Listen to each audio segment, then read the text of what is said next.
Attention, vous écoutez un podcast audioactif.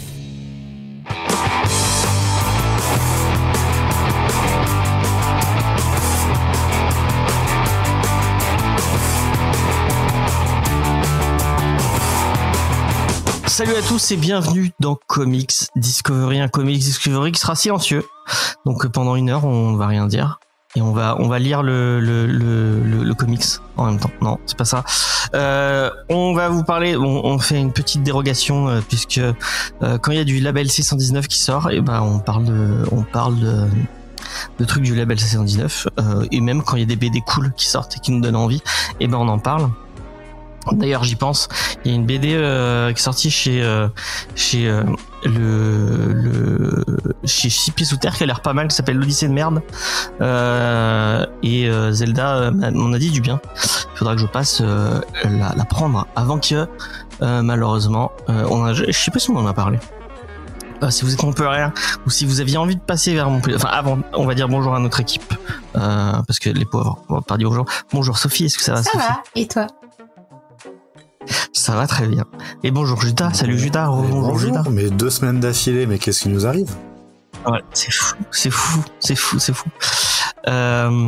Donc oui, j'étais en train de dire, je sais pas si j'en ai parlé dans l'émission, mais si vous êtes montpellierien ou si vous aviez envie de passer à Montpellier et que vous vous disiez mais trop bien, je vais pouvoir aller à Entrée Libre, et bah sachez qu'Entrée Libre va fermer à partir de décembre à cause de soucis de loyer et de budget, parce que ça coûte cher de tenir une librairie et donc il ferme en décembre malheureusement. C'est très très dommage parce que c'était une des meilleures librairies BD, même une des meilleures librairies tout court de Montpellier, et tenue par des gens exceptionnels. Donc nous ça nous fait c'est très triste, et on ne peut que dire, puisqu'en plus Easter Egg a annoncé il y a cette semaine que c'était un peu compliqué, aussi ils avaient des soucis financiers.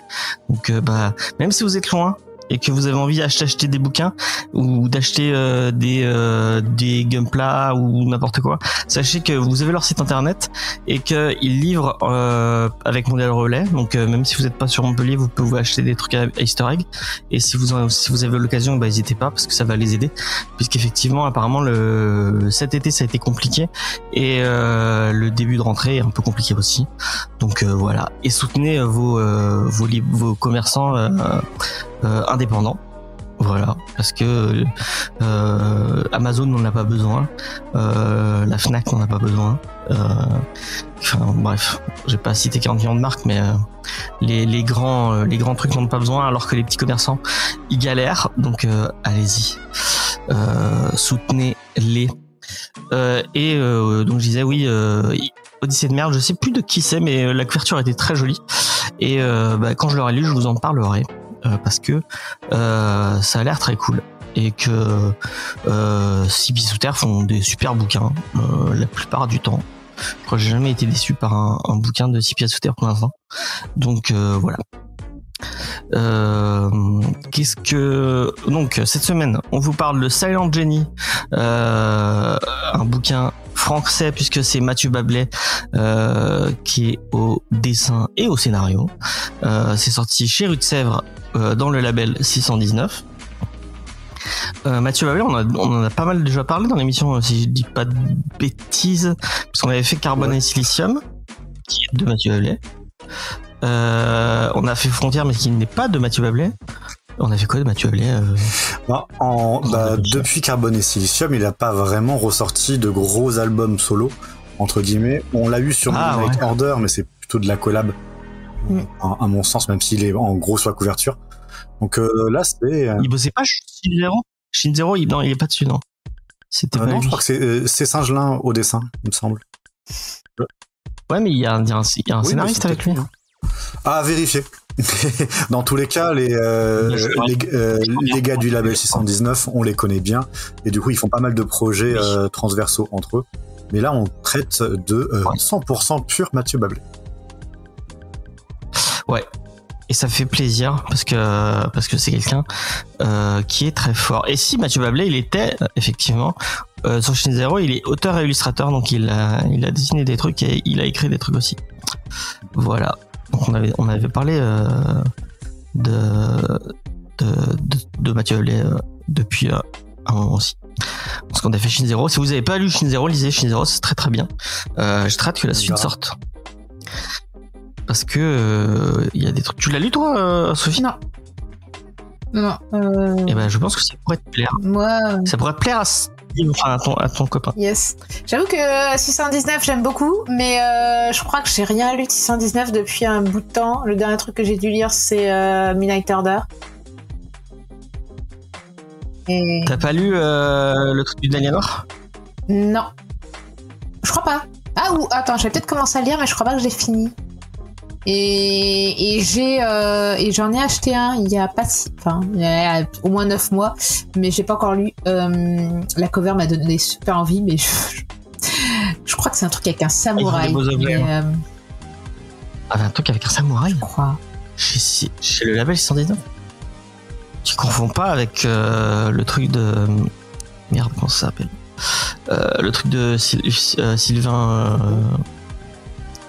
Repos, ouais. Qui s'appelle... J'oublie le nom. On a parlé plein de fois dans l'émission. Bref, c'est pas grave. Yunjimbot, voilà. Effectivement. Qui fait un peu penser à Westworld avec des samouraïs. Et qui est très beau aussi. Si vous avez l'occasion de le lire. C'est une belle BD d'action qu'on ait en France. Tu l'as fini toi? C'est fini. Ouais, il y a eu le 4e et dernier tome. Moi j'ai lu que le premier, faut que je lise les autres. Ils sont tous super, notamment dans le 2e, moi ça m'a beaucoup surpris où est-ce qu'il va. Et c'était chouette. Tiens, bah, on va commencer les recos et je vais commencer. Il y a 2 BD dont on parlera peut-être. Enfin, on fera pas d'émission dessus. Enfin, peut-être parce que si je le lis et que je trouve ça ouf, peut-être que j'en ferai une émission tout seul ou peut-être que j'en ferai une vidéo. Déjà, si vous aviez envie de lire The Crow et que comme beaucoup vous galériez parce qu'il était à 70€ sur Vinted et que l'édition définitive était pas réimprimée depuis des années, sachez qu'il y a une nouvelle édition, je crois que c'est la même. Non, parce que c'était du soufflet. Maintenant, c'est du hardcover. Enfin bref, il y a une nouvelle édition définitive de The Crow qui sort chez Delcourt, donc de James O'Barr. Je pense qu'on a déjà parlé 1 milliard de fois de The Crow dans l'émission. Si vous savez pas, allez écouter le Comics Fair sur The Crow, puisqu'on y parle de la vie de James O'Barr. Et je pense que pour comprendre et pour apprécier à son maximum, je pense qu'il faut avoir le contexte de comment a été écrit cette histoire. Pour la faire courte, très très vite, c'est James O'Barr qui a perdu sa petite amie quand il était jeune, qui a été tué par un chauffard. Il est parti à la guerre. Quand il est revenu, il a voulu se venger. Et au moment où il a voulu se venger, bon, c'est pas bien, hein, ne tuez pas les gens qui, même si c'est de la vengeance. La personne qui avait tué sa petite amie était morte. Et donc parce qu'il était encore plein de chagrin et plein de haine et de violence, il a tout balancé ça dans sa BD et ça donne The Crow, donc qui est effectivement un mec qui s'appelle Eric Darven, qui est avec sa copine s'appelle Shelly, et sa copine se fait violer devant lui et ils se font tuer, et lui revient parce que les corbeaux le ramènent à la vie, et il va se venger. Et c'est une super BD qui était pas disponible et qui maintenant est redisponible dans une nouvelle édition qui est très très belle. Moi je suis très content, ils ont eu la gentillesse de me l'envoyer. Et je suis très content parce que je l'avais déjà acheté et j'avais eu un problème d'édition sur la mienne. J'avais 2 fois le dernier chapitre, donc je n'avais pas la fin. Enfin l'avant-dernier chapitre, j'avais 2 fois l'avant-dernier chapitre et du coup j'avais pas la fin, ce qui est un peu dommage. Du coup bah voilà, j'ai pu l'avoir. Et il y a le 2e tome de Ultra Mega de James Aaron qui vient de sortir. Ça fait des années qu'on l'attendait parce que Ultra Mega c'est génial, James Aaron ce qu'il fait c'est génial, voilà tout simplement, enfin il faut le dire, et j'ai pas encore lu le deuxième tome, mais le premier tome était ouf, et le deuxième doit être tout aussi génial. Encore un truc qui plaira à Steve, puisque c'est un truc avec des kaiju, des gens qui tabassent des kaiju, et James Aaron au dessin, et James Aaron pour ceux qui ne sauraient pas, c'est un des mecs qui a aidé Matt Mignola à dessiner du Hellboy, qui a fait aussi il a pas travaillé sur le Thor. ça s'appelle Je confonds. Peut-être qu'il a fait du... Non, tu confonds avec Jason Aaron. C'est Aaron et Aaron, c'est pas le même le même nom. Mais non, je crois qu'il a pas fait du Big Two, peut-être, je sais pas. Voilà. Donc voilà, il y a ces 2 BD qui sortent chez Delcourt, et c'est des must-have. Vraiment, même The Crow, je pense, rien que pour l'histoire du comics, avoir The Crow dans sa bibliothèque, il faut l'avoir, il faut le lire au moins une fois. Même si on va être sincère, hein, ça a beaucoup vieilli. Même le film de Alex Proyas, moi personnellement, je trouve qu'il a. Non. Tu peux pas dire ça, Debs. Tu peux pas dire ça. Tu peux pas dire ça. Et Dark City, tu peux pas. Voilà, d'accord. Je déteste Dark City. Vraiment, je déteste. Mais, attends, on est bien d'accord que tu aimes Buffy dans l'épisode silencieux. Oui. Quand tu ne aimer l'un, ne pas aimer l'autre. Et parce que Dark City c'est nul. Enfin, moi j'aime pas Dark City, voilà. T'aimes pas Romain Noir. Si, mais je n'aime pas Dark City, je trouve ça moche. Et j'aime pas Alex Proyas. Voilà. Et The Crow c'était très bien, mais dans les années 90. Maintenant, non, voilà. ça reste toujours très bien. Les gens l'écoutaient pas, regardez. Ce film incroyable, voilà. Et par contre, effectivement, il y a une différence entre la poésie du film et le côté rageux du dessin de la BD. Voilà, soyez prévenus. Ah oui, c'est pas la même chose. Hein, ouais. Et c'est vraiment très. Enfin, il y a un dessin très punk, très. J'aurais du mal à le définir. Faut que je le fasse lire à Anna parce que c'est un dessin où tu sens que le mec il balance sa haine, il balance c'est de l'émotion pure quoi. Enfin, bref, ouais, ce n'est pas appuyé comme trait. Ouais, voilà, c'est très appuyé. Je vais tuer ma planche. Je fais des spirales noires, tout va bien dans mon cœur. C'est un peu ça. En tout cas, dernière auto. Vas-y, du coup, merci parce que cet épisode aura permis que je coche cette case de mon bingo 2025. Parce que chaque année depuis que je te connais, James, tu me re-racontes The Crow et tu me re-racontes du coup l'histoire de la personne qui l'a écrite et dessinée. Donc c'est bon, c'est coché. On reste 2025 est une année réussie. Mais je te conseille quand même d'écouter parce que là vraiment c'est résumé, mais la vie de James O'Barr, vraiment le mec qui a eu le moins de chance de sa mère était héroïnomane. Elle l'a balancé tout jeune alors que vraiment il a une vie de merde le mec, mais et à chaque fois c'est fou, il est sur le tournage de Alex Proyas, il est devenu meilleur ami avec Brandon Lee, donc qui jouait son personnage, et le mec se fait tuer pendant le tournage, donc vraiment ce mec a vraiment une vie oui, c'est vrai qu'en fait triste. Quand on parle de malédiction sur des films comme des films d'horreur, je trouve que peut-être pas, mais là, sur The Crow, un peu quand même. Ça pue. Je crois qu'il y a même il y a pas un technicien qui a failli crever ou un truc comme ça. Enfin, vraiment, le tournage de The Crow, c'était compliqué. Enfin bref, c'est une autre histoire. Mais allez écouter le Comics Fair sur The Crow. Et en plus, je sais plus ils ont mis une chanson à la fin qui est merveilleuse. Donc allez écouter le commissaire dessus, il est trop bien. Et dernier petit truc, je fais le Linktober cette année. Donc j'avais essayé de le faire l'an dernier. C'était mes débuts de dessinateur, donc c'était pas ouf. Bon, je dis pas que ça va être ouf cette année non plus, mais j'ai commencé et je fais celui de Easter Egg parce que Easter Egg a proposé une liste. C'est une liste chill. Vous avez 2 dessins par semaine. plutôt que vous tapez 31 dessins pour faire pour les gens qui ne sauraient pas, le Inktober, c'est faire un dessin par semaine normalement à l'encre, mais moi je le fais au numérique et avec un thème imposé là j'ai fait le premier dessin qui était sketch et moi comme je suis con, j'ai pas compris j'ai compris et j'ai fait semblant de pas comprendre et j'ai dessiné un mec qui faisait du stand-up plutôt que. Oui, j'y pensais aussi en vrai. Est-ce que donc tu voilà. dessiné toi en train de faire du stand-up?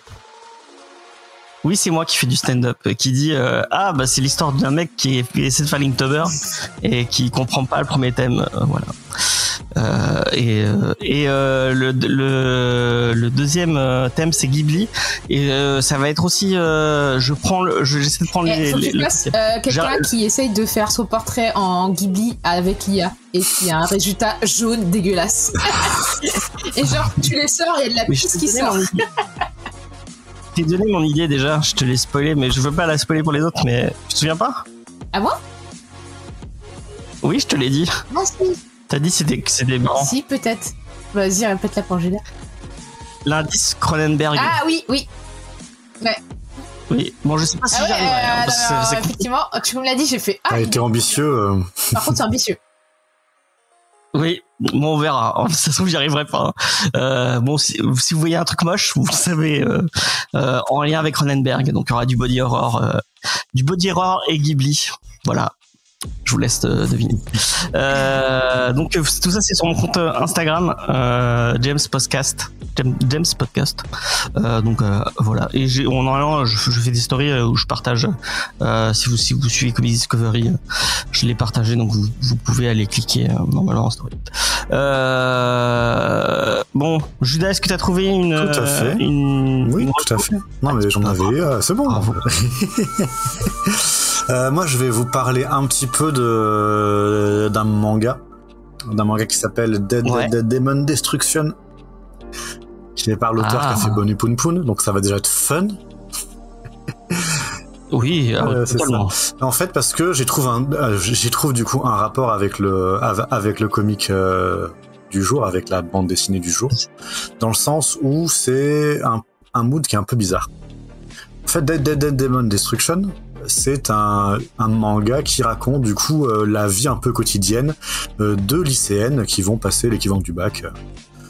Sauf que du coup elles vivent dans un Tokyo où il y a au-dessus de la ville depuis quelques années un vaisseau-mère extraterrestre de guerre qui semble être figé, ou en tout cas qui fait la guerre à l'humanité mais de manière très lente, où en fait il reste immobile pendant des jours.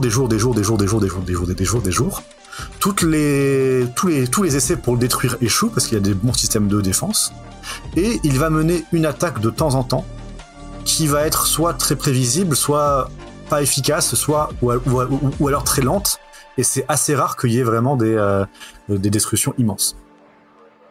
Et du coup les gens continuent à vivre là en dessous, et notamment ces lycéennes là qui elles ont toujours plus ou moins connu le vaisseau là. Et donc ça va un petit peu raconter leur vie tout en insistant sur un côté très passage à l'âge adulte, mais un petit peu étrange, dans le sens où la plupart des adultes autour d'eux vont être très dysfonctionnels. Et en fait, ils vont beaucoup avoir de problèmes psychologiques, de choses comme ça, parce qu'ils sont tous en fait très affectés par ce qui se passe. Et c'est en fait ça se rapproche beaucoup des états de civils dans la guerre, mais où ils ont tous le sentiment de pas pouvoir vraiment se plaindre, ou de pas pouvoir vraiment, c'est pas un danger à ce point qu'il faut partir, c'est pas un peu, il faut vivre avec, il faut faire sa vie avec, mais en même temps tout le monde est un peu fucked up par rapport à ça, plein de choses comme ça, et ça va vraiment développer des parents qui vont tous être un peu abandonner leurs enfants, bien avoir des rapports particuliers avec eux, etc. Ils sont vraiment ces gamines là, elles ont grandi en se disant mais on n'arrivera jamais à la fin de nos études, en fait, il y a la guerre interstellaire, et en fait là elles sont à leur dernière année, et en fait malgré tout on est là, mais qu'est-ce que tu veux aller à la fac? Bah, j'imagine. Mais c'est quoi le futur? J'en sais vraiment rien. On n'était pas censé avoir de futur. Et il y a cet aspect vraiment très, très lancinant, très étrange, en fait, où t'as vraiment, ça parle évidemment de dépression et de trucs comme ça, etc. Bah oui, sans déconner. Mais voilà, donc c'est des personnages qui sont vraiment en quête de sens et qui ont en fait l'impression que d'exister alors qu'elles auraient dû arrêter d'exister à un moment, que c'est un peu étrange et qu'elles savent pas vraiment quel sens donner à leur vie parce qu'en fait personne n'en donne autour d'eux.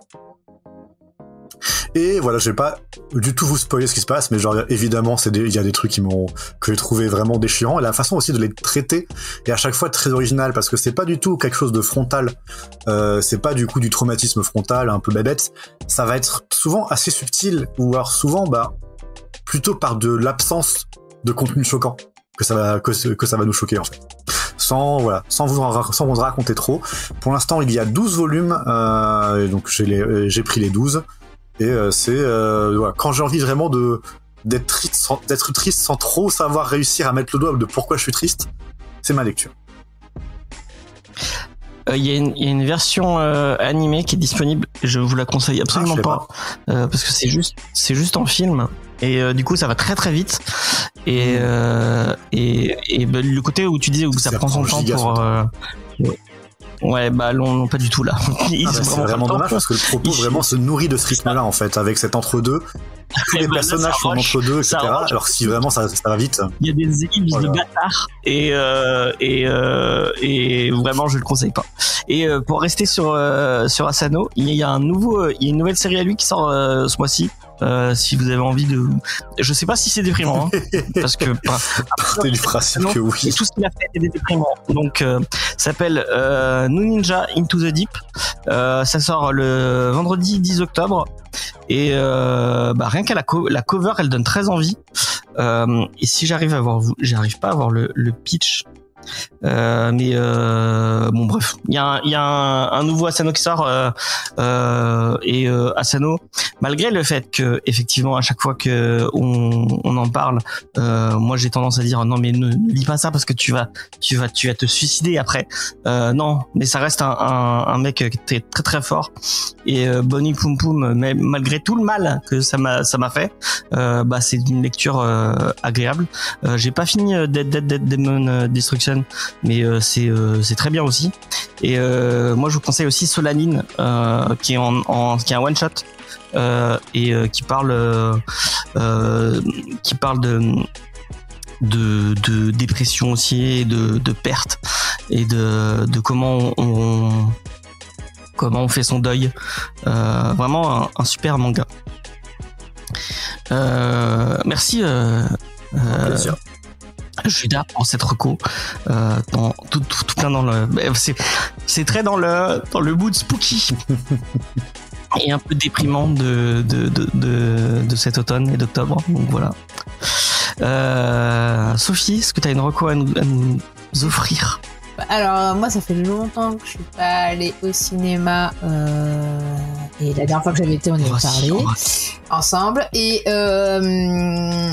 et côté littérature, comme on devait faire le podcast sur Anne Rice, enfin pas sur Anne Rice mais sur les sorcières de Anne Rice, du coup je me suis relu une partie, donc je vais pas vous reparler de ça. Je suis partagée entre vous parler d'une série que j'ai regardée qui est sympa, mais voilà, et en plus elle date un peu et qui est pas trop d'ambiance Halloween, ou plutôt vous recommander un livre là ça me titille de relire. Je pense que je vais vous parler de ça parce que c'est pile poil pour Halloween, c'est parfait. C'est le portrait du mal de Graham Masterton.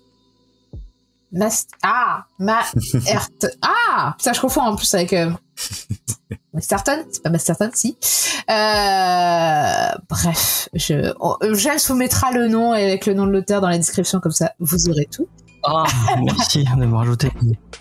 Attends, portrait du mal, tu m'as dit. Qui est en fait une relecture du portrait de Dorian Gray, mais en version très dark, puisque c'est une famille qui, en fait, du coup, était peinte sur un tableau et devenue mortelle, sauf qu'elle vieillit.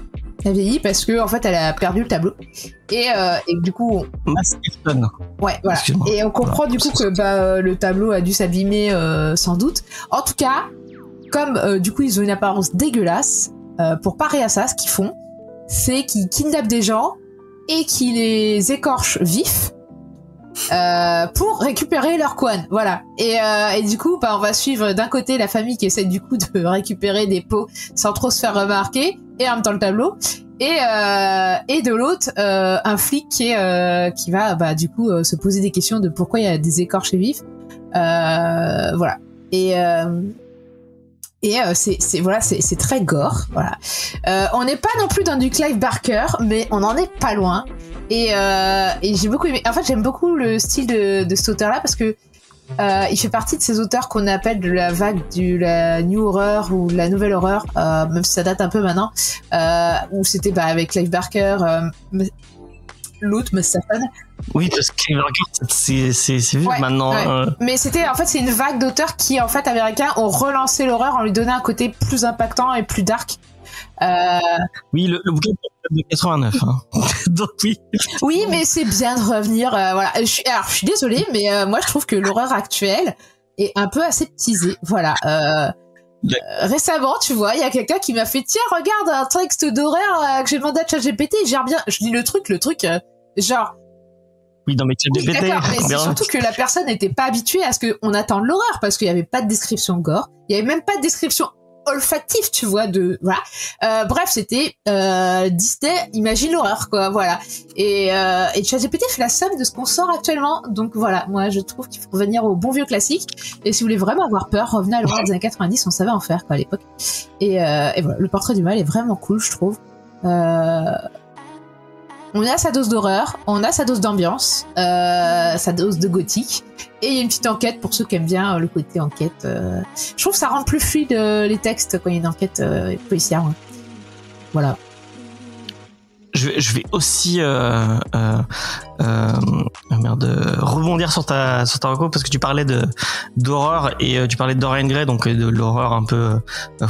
Est-ce que Dorian Gray et Mary Shelley, Oscar Wilde et Mary Shelley, c'est pas du tout les mêmes époques en fait. Enfin, mais bref, si, mais bon, pas exactement la même époque. C'est le même siècle, je crois.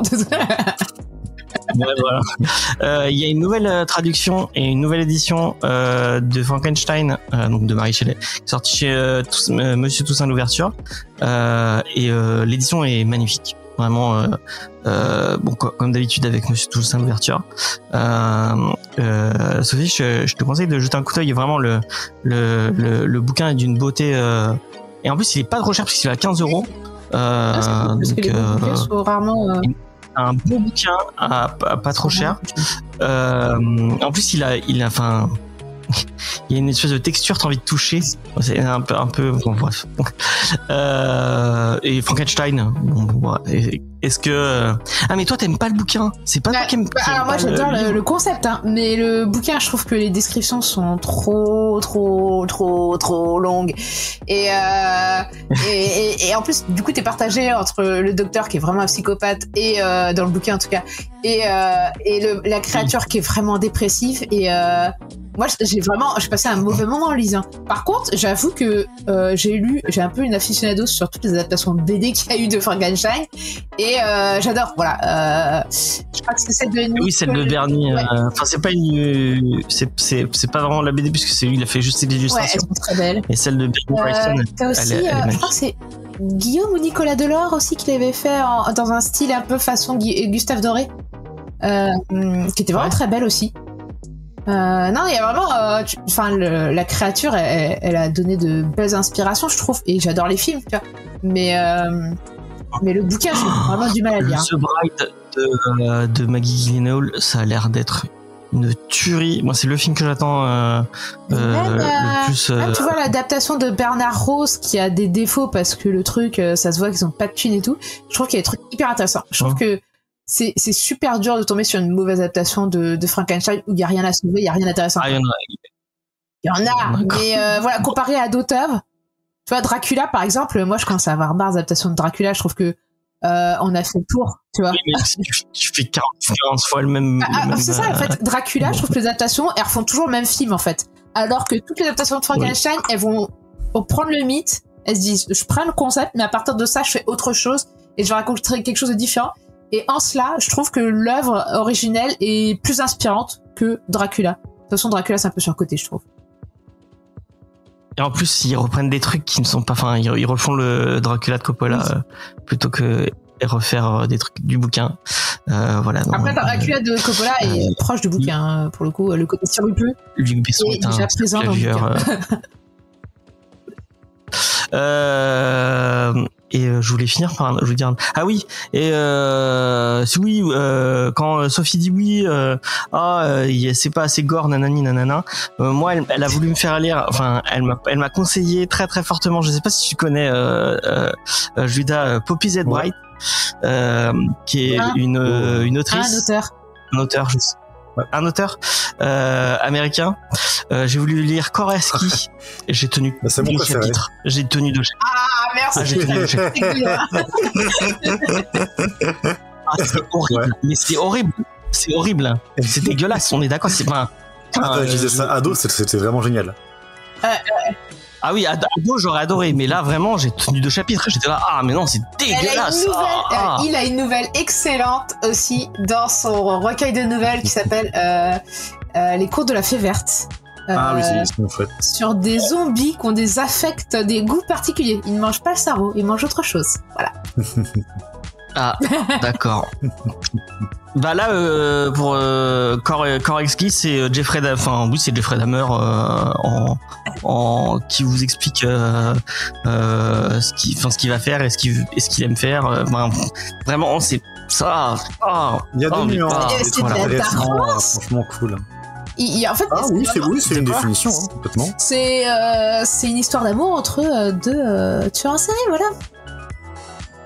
Ah, moi je suis pas arrivé au moment où il y a le deuxième tueur. J'ai vraiment que le Z. Bright. Je trouve que ce qui est intéressant dans son écriture, c'est que c'est un auteur qui parle beaucoup des minorités présentes à Nouvelle-Orléans et en Louisiane, et t'as toujours un univers qui va dépeindre avec des personnages issus des minorités, et tu sens il y a un aspect social qui est très présent, je trouve, dans son œuvre. Peut-être un peu moins dans Lost Soul. Peut-être que je dirais alcool et les trucs autour de leur... C'est très punk aussi. Oui, tout à fait. Après, Jeff, sinon on lit sa trilogie sur la Soul Kitchen, sur la cuisine. C'est assez simple. Oui, c'est ce que je disais. C'est alcool et je sais plus quoi, c'est les autres. Ça avait l'air bien aussi. Ouais. Enfin, ça donne faim. Ça donne faim de ouf. Il y a peut-être pas de cannibalisme dedans. D'accord, ok. Bon, bah ça va.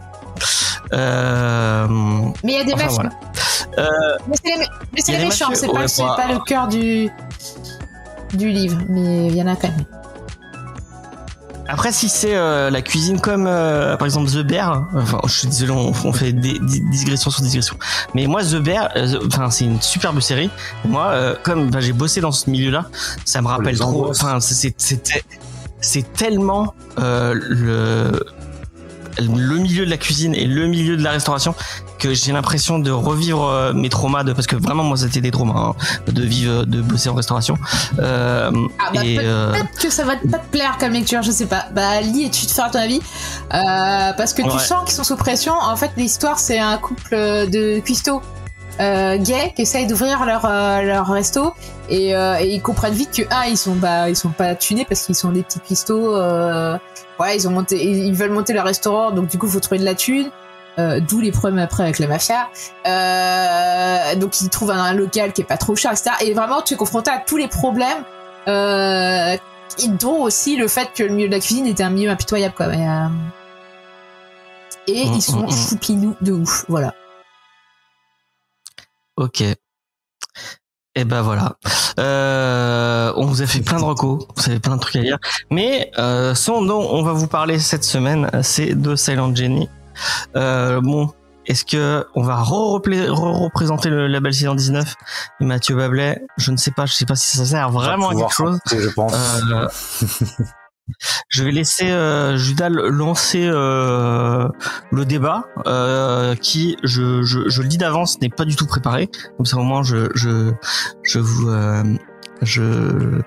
Vous êtes au courant. Vous savez, vous êtes à la maison. Hein. Vous savez maintenant comment ça marche Comedy Discovery. Ouais. Donc vas-y, je te laisse. Voilà. Donc nous allons parler aujourd'hui de Silent Jenny de Mathieu Bablé. Donc sa dernière bande dessinée dont on avait parlé, qui était vraiment purement 100% de lui, c'était Carbone et Silicium, qui avait été un énorme coup de cœur pour moi et pour nous, en fait, pour l'équipe. Pour tout le monde. Et donc là, ça fait vraiment plaisir de retrouver une BD avec ses thèmes, avec ses obsessions, avec ses choses qui sont, avec sa façon aussi de traiter. Et en tout premier lieu, je trouve qu'on a une façon de traiter qui est un peu similaire par rapport à l'Apocalypse. Parce que Silent Jenny est un récit post-apocalyptique.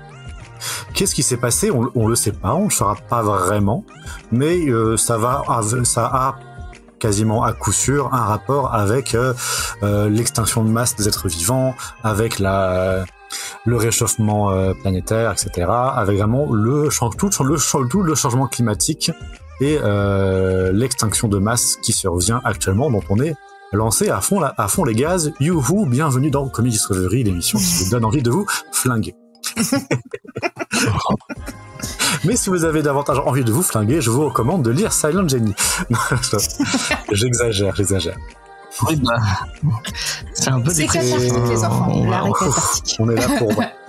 Au-delà de ça, voilà. Donc, on est dans un monde post-apocalyptique où il y a quand même un reste de société qui est incarné par une grande corporation, Pyrocorp, il me semble que ça s'appelle, qui vivent dans des immeubles giga froids, limite proche de l'esthétique des backrooms. En termes, pensez littéralement un bâtiment de la CAF géant. Avec des formulaires à remplir tout le temps. Moi, ça me fait penser un peu à Séverance, voilà, la série. Oui, il y a un truc, oui, tout à fait, je vois ce que tu veux. Oui, exactement. Oui. Après, ceci dit, ta mention des backrooms, il y a clairement une allusion à un moment donné, il y a quelqu'un qui dit « Est-ce que vous voulez un peu d'eau d'amande ?» Ça, c'est totalement une ref aux backrooms. Alors, on précise, oui, les backrooms d'Internet, pas les backrooms des clubs. Oui, non, oui, c'est vrai, on a parlé de la culture avant, bref. Non, on n'est pas sur le même délire. Voilà, donc Pyrocorp, eux, ils vont avoir un petit... je vous explique de leur... Hein, mais on le comprend assez vite dans les premières pages. Ils vont avoir, en fait, ils vont se donner une mission qui est de retrouver les traces d'abeilles très anciennes afin de relancer du coup la vie sur Terre grosso modo, mais plutôt de relancer les fleurs, les plantes, etc. avec ça, parce que de la vie il en reste un petit peu mais qui est sous une forme un peu particulière. Et pour ça ils vont utiliser la méthode la plus efficace de l'humanité, à savoir l'administration et les procédures administratives. Et du coup, c'est un monde de fonctionnaires clichés jusqu'au dernier degré, où tout doit passer par des formulaires, de choses très précises. Il faut monter au bureau précis. Non, mais il est pas ouvert, il est ouvert à telle heure, etc. Mais très français et très américain aussi. Hein. Il y a des côtés aussi comme ça. Ouais, il y a aussi. Moi, j'ai pensé aussi à Google et toutes ces boîtes-là aussi, parce que à un moment donné, genre, il y a une séance de sport collectif et tout le monde doit y aller, peu importe ce qu'il fait, tu vois. C'est ça. Mais en fait, c'est une société qui reproduit en fait des habitudes à l'absurde en fait. Et c'est un thème qui est qui est pas mal dans la BD, c'est-à-dire vraiment une société humaine qui essaie de reproduire des codes qui n'ont plus aucun sens à leur époque.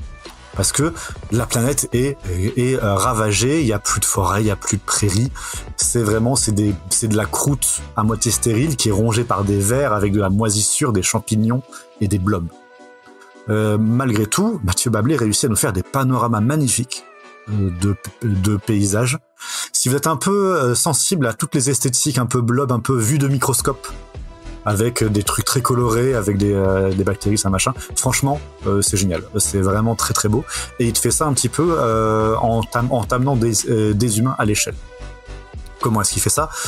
Notamment avec la technologie principale de cet univers qui est des combinaisons et une machine qui permet de rétrécir façon Ant-Man. On va l'expliquer comme ça. Hein. Là, ça se comprend. Oui, c'est ça. Et donc et il recrute pour ça. Oh, d'ailleurs, j'ai mis un moment avant de le comprendre. parce que il y a un personnage, je suis désolé, je te coupe. Il y a un personnage principal qui donc rétrécit et va dans des lieux spécifiques. Et il explique pas tout de suite ce principe. Moi, je crois qu'elle se téléportait à un moment. Et en fait, non. La première planche où Jenny, du coup, notre héroïne, redevient à taille normale, en fait, tu vois en fait qu'elle regarde du coup par terre où tu distingues un petit peu ce qui lui courait après. Ah bah moi j'avais pas. Bon, ok, j'ai pas fait gaffe et j'ai compris que quand elle l'explique à un moment qu'elle James, doit. On sait tous que tu as une lecture superficielle de la bande dessinée. Non mais Faye a eu le même parce que Faye l'a lu aussi. Elle a pas voulu venir parce que ça l'a profondément déprimée et que. On comprend. Pour reprendre où est-ce que j'en étais, donc du coup et ils envoient du coup donc ces explorateurs en fait qui sont du coup une caste qui recrute des gens qui chargent en fait de partir en exploration, de sortir des grands buildings pour aller ratisser la planète entière centimètre par centimètre afin d'essayer de trouver des traces génétiques d'abeilles afin de pouvoir relancer du coup toute la machine de l'écosystème. Et notre héroïne Jenny, c'est exactement son boulot. Mais ce qu'on va un petit peu découvrir aussi, c'est que en fait Jenny, elle est pas forcément issue de cette société-là qui vit à Pyrocorp. Elle vit dans une monade. Si vous lisez un peu de SF, le terme monade, vous le connaissez un petit peu parce qu'on a pas mal eu de concepts de SF qui tournaient autour. On va le résumer très simplement en fait. Voilà, on va dire que une monade, c'est un système de société un peu plus clos qui va chercher du coup un mode alternatif de société. Et les monades qu'on va suivre dans Silent Jenny voyagent en fait, sont en perpétuel mouvement à bord de grandes machines montées sur roues qui sont en fait pensées au château ambulant avec des chenilles. Les chenilles de tanks, pas d'animaux. Dans une atmosphère à la Mad Max Fury Road. Exactement, parce que c'est post-apo, etc. et qu'il y a quelques dangers aussi, bien sûr. Et on va un petit peu découvrir toutes ces... Avec un mélange de les zadistes face aux gendarmes quand même aussi. Oui, tout à fait. En fait, du coup, donc ce sont on va découvrir un petit peu toute cette culture-là qui s'est construite autour d'une certaine idéologie de construire leur société à part, en se séparant vraiment du modèle corpo un peu qu'ils n'aimaient pas. Et on va vraiment avoir un côté un peu zadiste, hein, mais c'est vraiment de faire une société à part, juste nous, pour essayer de reconstruire quelque chose. Donc ils vont beaucoup travailler de façon différente de concevoir les relations entre eux, que ce soit les relations interpersonnelles, les relations de pouvoir, les chaînes de commandement, etc. C'est tout. C'est un côté très idéaliste en fait, et très hippie, je trouve. Exactement, Anna hippie, etc. Enfin, très intéressant, mais qui et ils vont être un petit peu toujours un peu poursuivis également par les gens de la Corp qui considèrent que non, attendez, mais tout ce matériel sur lequel ils roulent, en fait ça nous appartient, ils ont pas le droit, machin, arrêtez-les. Et ils vont être poursuivis du coup par notamment d'autres personnes qui sont embauchées par les corpos afin de remettre la main sur les machines que les monades leur auraient volées. Et du coup, ces personnages-là, notamment, ce sont d'autres qui vivent hors des monades et qui vivent hors des tours de la corpo, qui sont appelés les manches-cailloux. Aucune référence à François Hollande, ou en tout cas pas volontaire, j'imagine. Les Cendants, tout ça, etc.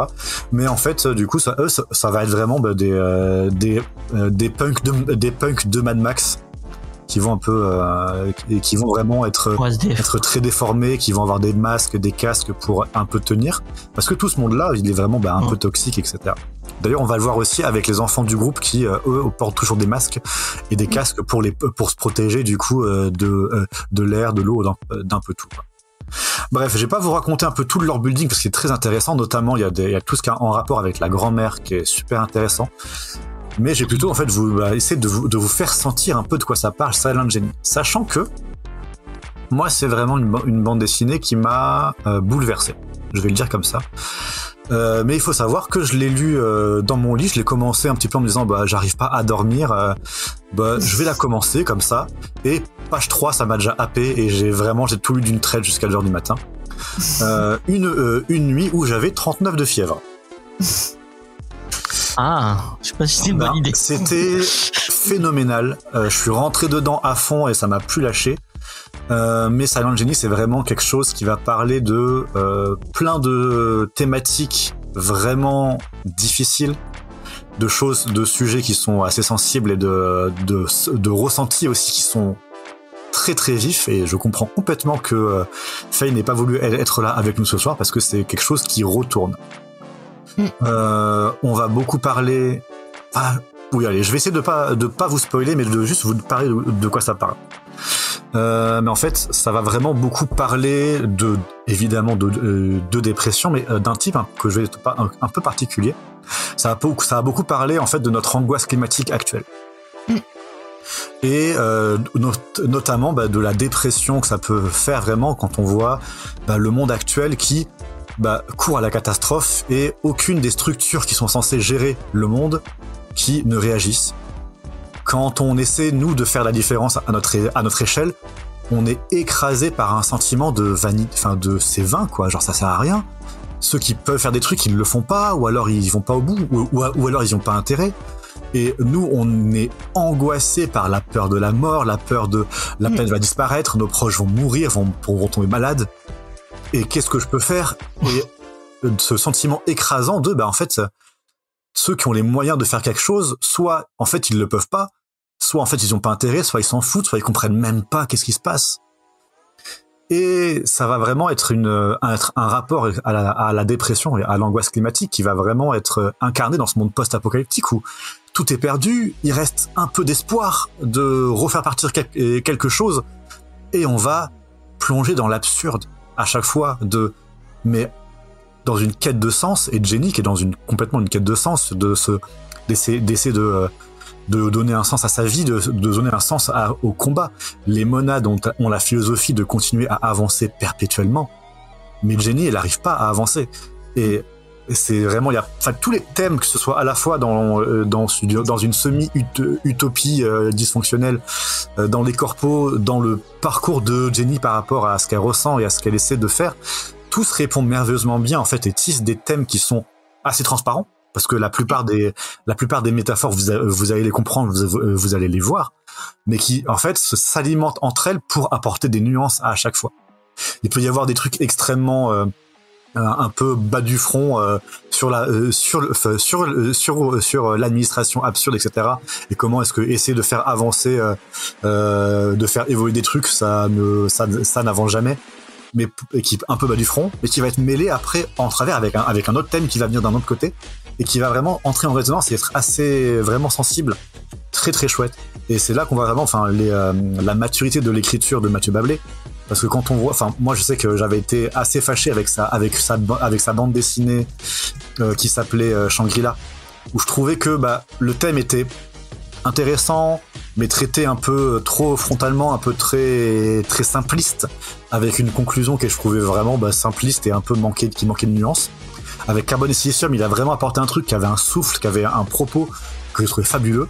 Et avec Silent Genie, en fait, il mélange plein de choses pour faire advenir un truc très personnel qui va parler énormément, quoi. Dans Silent Genie, en fait, le rapport compliqué à la dépression, à des sentiments très négatifs, à l'angoisse, à la peur, à la panique, ça va se traduire, il va aborder que ce soit de l'automutilation, des choses comme ça, mais aussi des difficultés de deuil par rapport à ses proches, aussi tout ce qui est acte manqué et communication. On n'arrive plus à parler aux êtres qu'on aime, on n'arrive plus à avoir de relations. Il y a entre deux personnages, on le comprend assez vite, mais on le ressent vraiment qu'à la fin, qu'on n'arrive pas à se confier, on n'arrive pas à sortir ce qu'on a, on est bloqué avec son mal-être, avec son angoisse, et ça nous coupe complètement des autres. On n'arrive plus à vivre en société à cause de ça.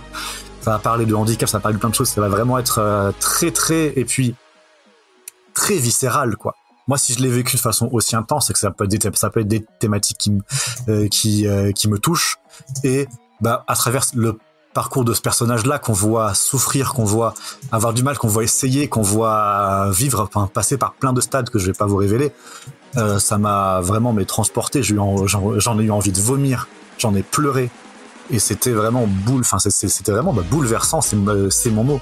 Et plus largement, il arrive à te coupler ça avec une vision d'ensemble où on va pouvoir aussi avoir des métaphores sur les conditions humaines avec les conditions de classe presque avec des personnes qui vont incarner une certaine contre-révolution ou un mouvement très réactionnaire instrumentalisé par des gens plus riches et mieux lotis qu'eux, et qui vont déployer une violence absolue contre d'autres personnes juste pour des conceptions idéologiques qui viennent du coup d'une révérence absolue à un système et qui pensent en obtenir quelque chose alors que c'est transparent pour tout le monde que ce sera pas le cas.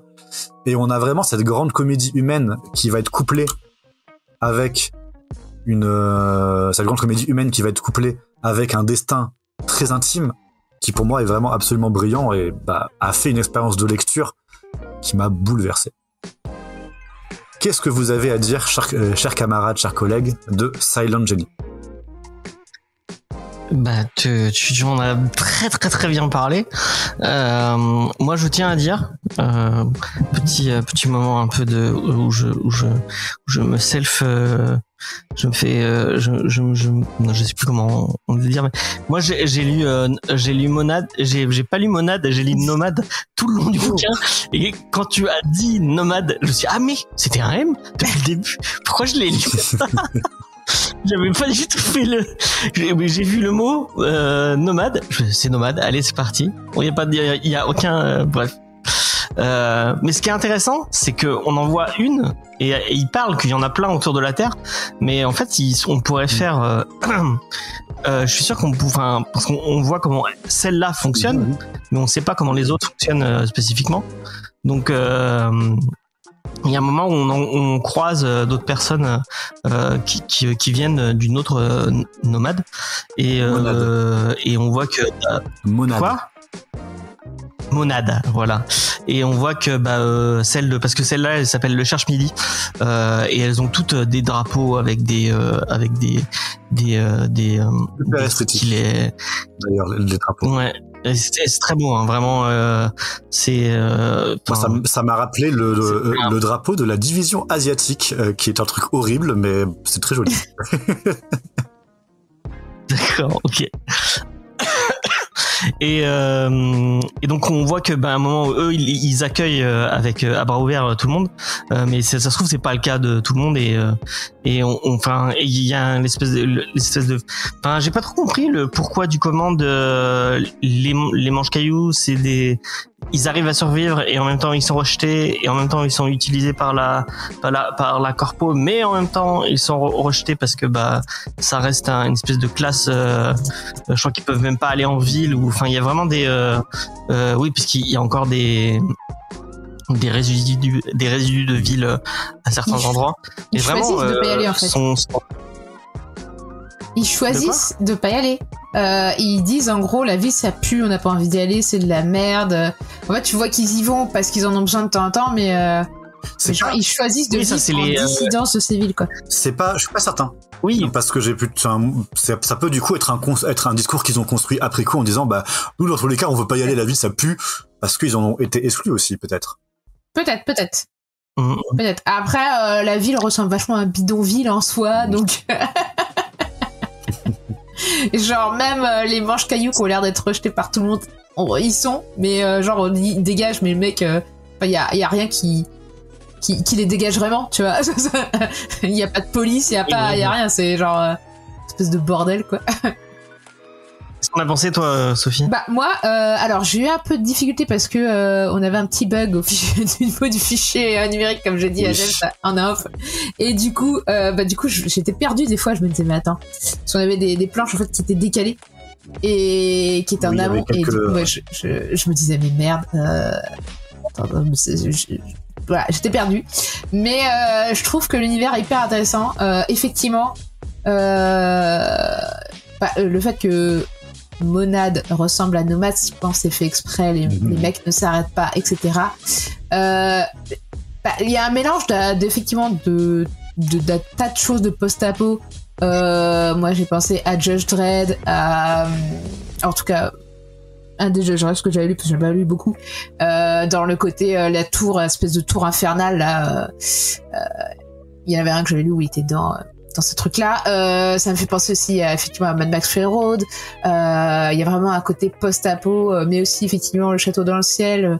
Il y a un côté un petit peu mélancolique comme dans les Ghibli effectivement dedans, avec ce côté tu sens qu'ils fuient une réalité qui craint quoi, et qu'ils essayent de reconstruire un espèce de paradis perdu. Ils parlent tout le temps du monde d'avant, et en même temps ils ont conscience que c'était de la merde, et en même temps ils veulent y retourner quoi. Et t'as l'impression qu'ils sont que c'est d'ailleurs le problème un peu qu'ils ont tous les personnages, à essayer de retourner à ce monde d'avant qui est inatteignable, et du coup bah ils tournent en rond quoi, comme ces mecs dans la tour, et ils tournent littéralement en rond, ils tournent autour de la planète. C'est ça, ils tournent littéralement en rond, même autour de cette tour là du consortium quoi. Il y a un côté un peu cyberpunk effectivement, avec l'espèce de consortium de comme s'il y avait plus qu'une seule entreprise qui perdure, parce que il parle de ville, mais quand tu vois la ville, ça ressemble un peu à une espèce de bidonville, donc tu sens que c'est pas vraiment une autorité, c'est pas vraiment quelque chose d'organisé, de construit. Et le seul truc qui est un peu organisé, de construit, et qui a l'air d'édicter les lois, c'est cette fameuse société qui a un nom qui évoque un laboratoire pharmaceutique, et qui est censé chercher parce que le concept aussi c'est qu'ils cherchent les abeilles disparues. Du coup et en plus le premier qui trouve, enfin la première que le personnage qu'on suit trouve, c'est piégé dans l'ambre, donc du coup tu penses direct à Jurassic Park. Ouais, Jurassic Park. Et mais il y a un côté réel, dans le sens où les abeilles sauvages sont en voie de disparition, et il y a eu d'ailleurs tellement d'œuvres qui ont été faites sur ce concept. En fait il y a plein de trucs qui font écho aussi à l'arrêté. Moi j'ai pensé forcément aux Zadis effectivement. Le fait que par exemple les manche-cailloux à un moment donné, du coup c'est ces espèces de mercenaires un peu rejetés de tout le monde, mais qui sont payés par la corporation pour poursuivre les monades. À un moment donné, il est évoqué le fait qu'il soit immunodéprimé. Donc tu te dis bon immunodéprimé, ça te fait penser au VIH, enfin au SIDA quand il se déclare. Et du coup tu te dis en fait c'est peut-être un monde où en fait on n'a plus du tout de quoi soigner les gens. Ils essayent de reconstruire des trucs du passé, des médicaments, etc. Et plus personne se souvient de ce monde d'avant. Et il y a vraiment un côté je trouve qu'il fait écho à notre société, dans le sens où on cherche nous aussi à sortir de la situation de merde à laquelle on s'est mis, et en même temps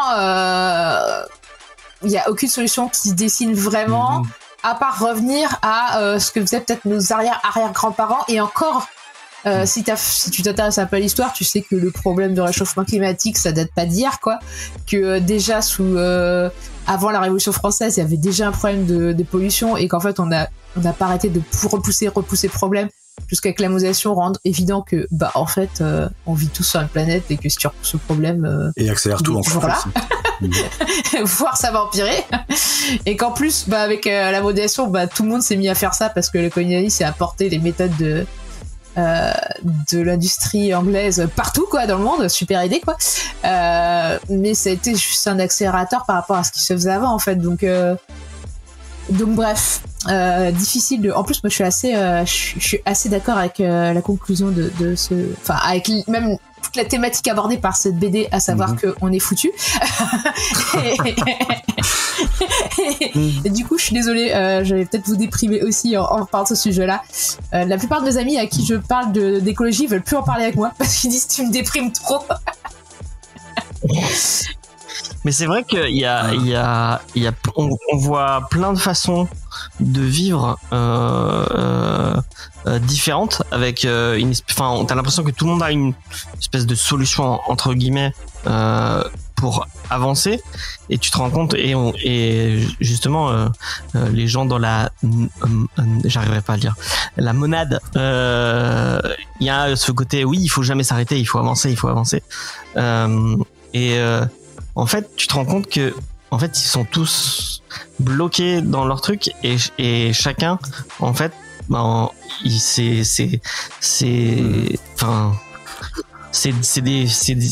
ont trouvé un moyen de survivre, mais tous vont finir par il y a un moment où ils vont finir par mourir, enfin, quand tu disais on est tous foutus, en fait oui, ils ont t'as plusieurs civilisations entre guillemets, et ils sont toutes avec une philosophie, mais qui vont toutes vers une fin inéluctable, quoi.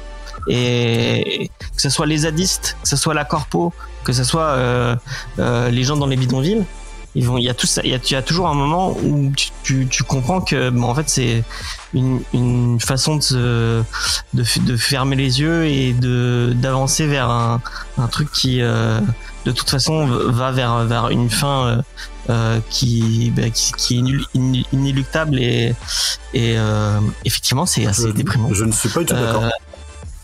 Non, ah ouais, pour moi c'est pas ça que ça, enfin c'est pas du tout ça que ça raconte. C'est l'aspect fin inévitable, etc. machin. Je suis pas d'accord parce que c'est pas vraiment de ça que ça parle. En fait, leur monde il est ainsi, il fonctionne, il a ses règles, il est pas montré comme étant urgemment en danger. Il est même plutôt montré comme étant stable entre guillemets. Au contraire, en fait, les forces qui s'exercent sur les personnages, c'est des forces très violentes, mais qui sont pas forcément de la violence physique ou des choses comme ça. Contrairement à un Mad Max qui va vraiment être la lutte de tout le monde contre tout le monde, et la violence dans chaque interaction. C'est pas, enfin, la violence physique dans chaque interaction. On n'est pas là-dessus, en fait. La BD est assez soft pour un Mad Max-like. En fait, genre, ça se tape pas vraiment, en fait. Mais même quand ça se tape, les gens vont s'arrêter souvent avant de se tuer. Il y a des trucs comme ça. Et au contraire, en fait, ce qui va vraiment, être l'opposé, enfin ce qui va être ce qui s'oppose aux personnages, ce qui va leur résister, ça va être des traditions. Ça va être en fait on a toujours fait comme ça. Mais nous on vit de cette façon-là. Nous notre philosophie c'est ça. Ah mais nous nos valeurs c'est ça. Souvent qui ont d'excellentes raisons d'exister. Parce que du coup elles ont été formées probablement au moment de l'apocalypse, probablement du coup pour faire une survie, qui ont été nécessaires du coup pour exister autrement. Mais chaque personnage du coup va être bloqué dans ces forces-là qui les ont fait exister et qui vont être profondément inadaptés pour évoluer, quoi, qui vont pas réussir ou qui vont pouvoir en fait vivre d'une seule façon parce que c'est comme ça qu'elles peuvent exister, quoi.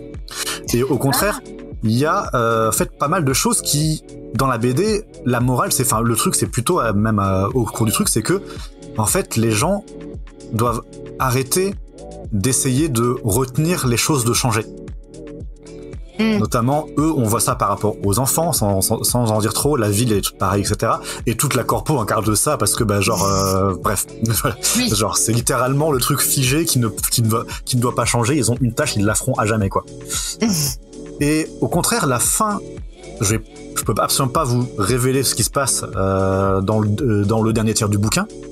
Mais pour moi, le fait que ça soit comme ça, c'est vraiment un message au final, il y a des personnages qui ont accepté que les choses changent, que des choses seront perdues, que ce ne sera plus pareil qu'avant, mais qu'on va avancer malgré tout, qu'on va faire des trucs et que, en fait, on va vivre et on va essayer de vivre de façon qui nous convienne.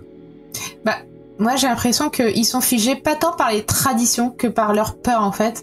Aussi. Et c'est pour ça que pour moi ça fait écho à ce qu'on vit actuellement où, comme tu le disais, on est figé par la peur de se dire ça sert à rien ce que je fais. On est comme un lapin pris entre les phares d'une voiture. On est comme les passagers d'un véhicule qui fonce à toute allure sur un mur.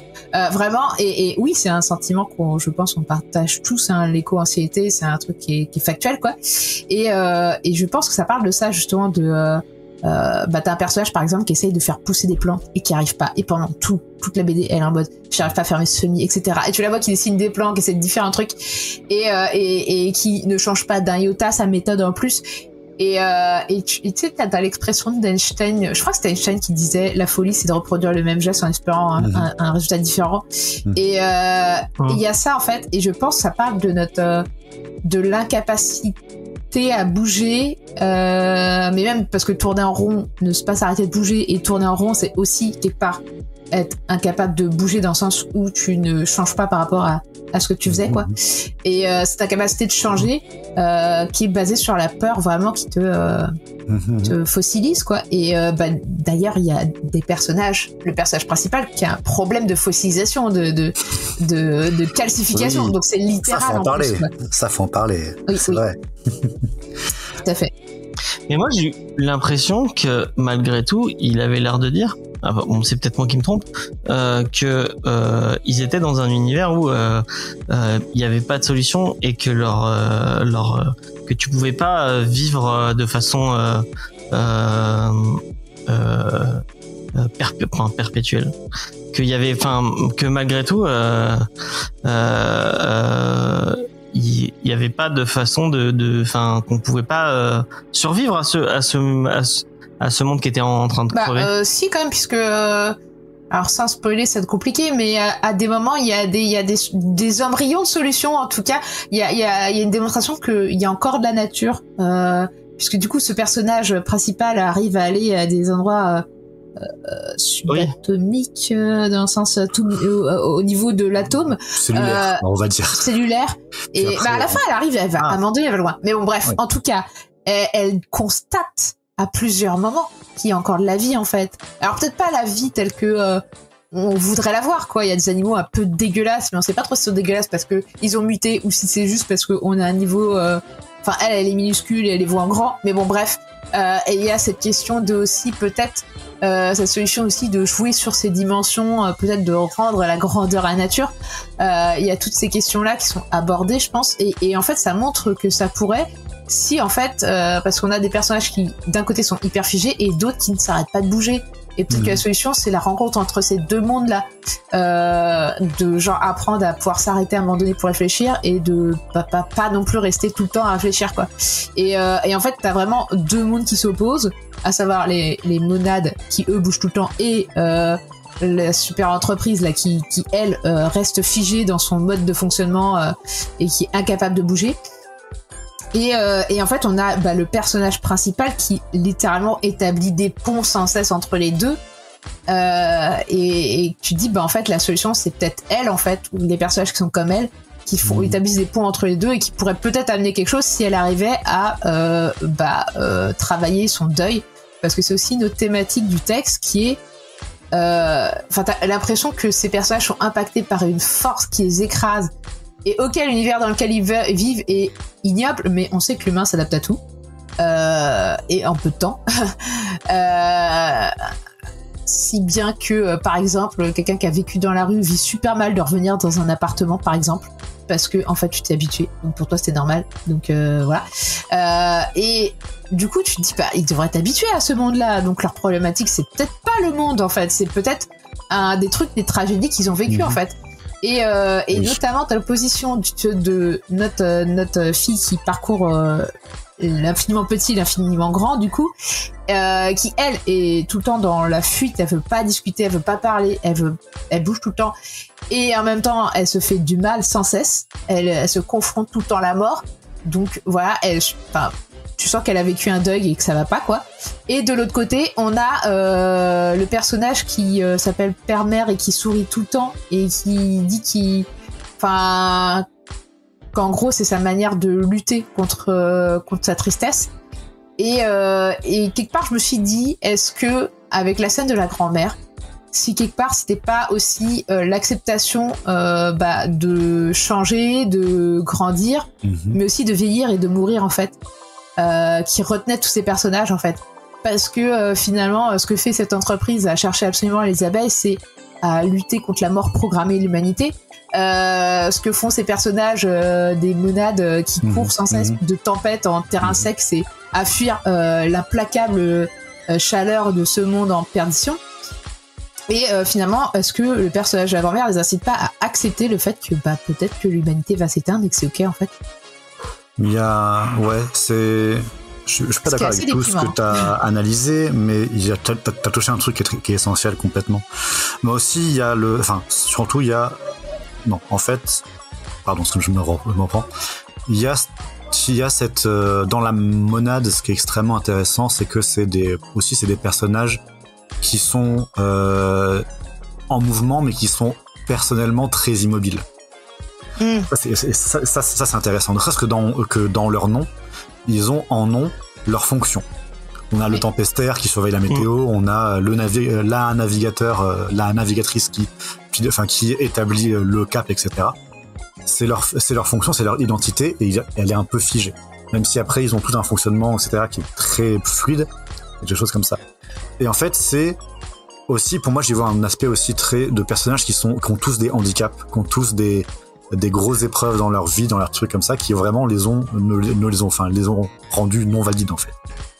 Et c'est aussi, un moment, c'est des personnes qui sont parfois tellement blessées par le monde, tellement blessées par ce qui s'est passé, parce qu'il est arrivé que elles peuvent pas évoluer.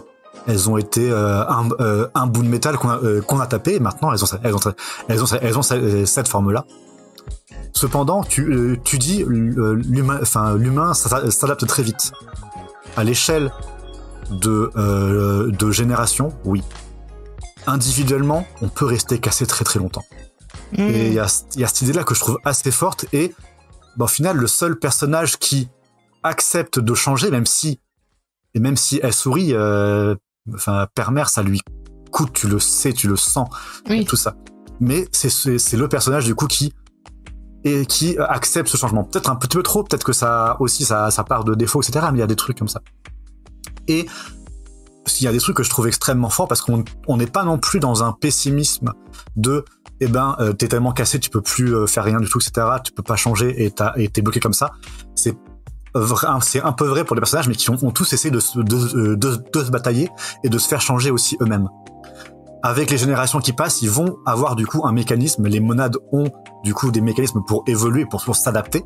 En tant que société, ils changent, mais après ils ont ça. Et là, ce que je trouve, par contre, qui a achevé de me faire, de beaucoup m'émouvoir, c'est qu'il y a un moment en fait dans la BD, on arrive à la fin d'un voyage. On arrive à une sorte où tu dis, ok, c'est la fin en fait. Là, il y a un truc, c'est la conclusion. On arrive vraiment à l'aboutissement de quelque chose. Et la BD, elle continue après. Oui. Et ça m'a ému. Et en fait, ce qui se passe après, ce qui se dit après, je serais incapable de le mettre en mots. Mais ouais, là, quand j'y repense, j'ai encore les larmes qui montent, quoi. Et si vous êtes un petit peu sensible à des thématiques de santé mentale, à des proches ou à vous-même qui peuvent être en vide de sens, en quête de trucs, etc. Et sans vouloir aller dans des discours un peu neuneux à base de oui, la force de vivre et le machin, mais en fait il faut retrouver le goût de ta mère ou je sais pas quoi. Là on est dans des trucs beaucoup plus intimes et parfois inexplicables, et le fait que la fin ne soit pas une fin et qu'il y a d'autres choses après et qu'on te montre plein de choses qui sont à la fois positives, à la fois négatives, à la fois tragiques, à la fois belles. C'est une conclusion de bouquin imprévisible, qui n'était pas prévisible quand tu commences, et qui a une force tranquille. Et c'est ça aussi, c'est qu'en fait tout le bouquin a une force tranquille où les choses bougent très lentement, paraissent inexorables, et en fait ne t'amènent absolument pas là où tu pensais. J'adore ce bouquin. Et ça s'entend, et je suis plutôt d'accord avec toi. J'ai passé un super moment en lisant ce bouquin, et c'est fou ce que Babley arrive à raconter avec de la pop culture, quoi. Comme quoi le débat qu'on avait la dernière fois, c'est sur l'épisode d'avant, sur ce qui est de la culture et ce qui est pas de la culture. C'est pas ce débat en plus. Non, mais là, Babley, il montre que, avec de la BD, il est capable de parler de thématiques beaucoup plus,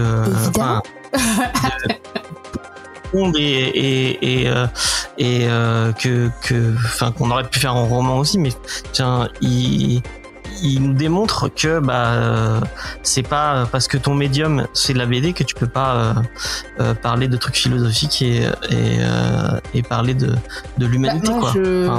Alors déjà, le genre de la SF, je trouve que c'est l'un des genres qui parle le plus de l'humanité, de comment faire société. C'est genre le credo de ce genre, quoi. Tu prennes même le space opéra, ça parle. Tu penses Star Trek, ça parle de comment on fait société ensemble. Limite, pour moi, ça parle de les Nations Unies et ils ont encore les mêmes problématiques aujourd'hui, quoi, tu vois.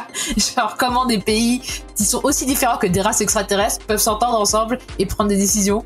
Voilà, c'est Star Trek pour moi, ou Babylon 5. En fait, la SF, pour moi, ça parle de comment faire société. Le fantastique, ça parle vraiment de l'intime, de la dépression, de comment faire face au deuil, etc. Et je trouve que plus on est dans de la SFF, plus on est dans un genre imaginaire, plus on va aller plus loin dans des mathématiques qu'en littérature blanche, on n'oserait pas forcément aborder aussi profondément parce que ce serait trop frontal et trop insupportable, quoi. Genre là, ce qui est dit dans cette BD, si ça avait été dit clairement, les thématiques, je pense qu'on serait tous tirés une balle au bout de 3 pages. Ils auraient offert une corde avec, quoi. Ou du cyanure, en mode ça, votre choix. Tout ça avec un visuel, parce qu'on l'a pas dit, hein, mais c'est beau. Oui. Vraiment, c'est beau. À crever. C'est tellement beau. Mathieu Babelet est d'une force narratrice, que ce soit, enfin, le découpage est génial, enfin, les couleurs sont ouf. Je sais pas si c'est lui qui fait les couleurs. Je pense que c'est lui qui fait tout a priori. Mais c'est d'une beauté. J'ai pas eu d'habitude. Rutsev m'envoie l'objet papier en avance, mais là je l'ai pas eu, donc je pourrais pas vous dire. Mais on est chez Rutsev, on est chez le label C99 et ça va pas coûter cher. De ce qu'ils avaient fait avec Harmonist. Ça va pas coûter cher.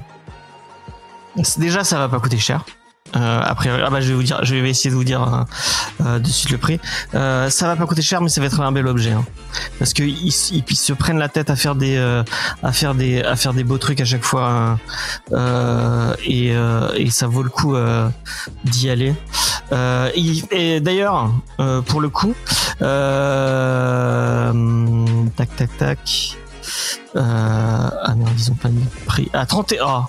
Bon, il est à 31,99. Mais bon, vous avez 300 pages. À mon avis, c'est du grand format. Et en plus, si vous avez envie d'aller plus loin, il y a un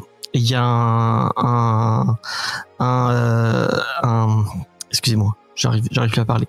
Il y a un vinyle parce qu'il a bossé avec Toxic Avenger, qui est un compositeur de musique électro, qui est très très bon. Un peu de la cold wave, qui fait pas Carpenter Brut, mais on est un peu dans cette. Ouais, c'est vrai, ouais. Il avait fait un morceau avec Orelsan il y a un petit moment. Je sais pas si vous vous souvenez. Et d'ailleurs, c'est quelqu'un qui fait du podcast aussi, parce qu'il fait Simon et Simone, si j'ai pas de bêtises. Ah d'accord, c'est lui derrière. Je crois que c'est lui. Ouais. Et ils sont vachement cool. Ils font des trucs très très cool. Simon et Simone, Toxic Avenger, et du coup Simon. Donc il y a tout un album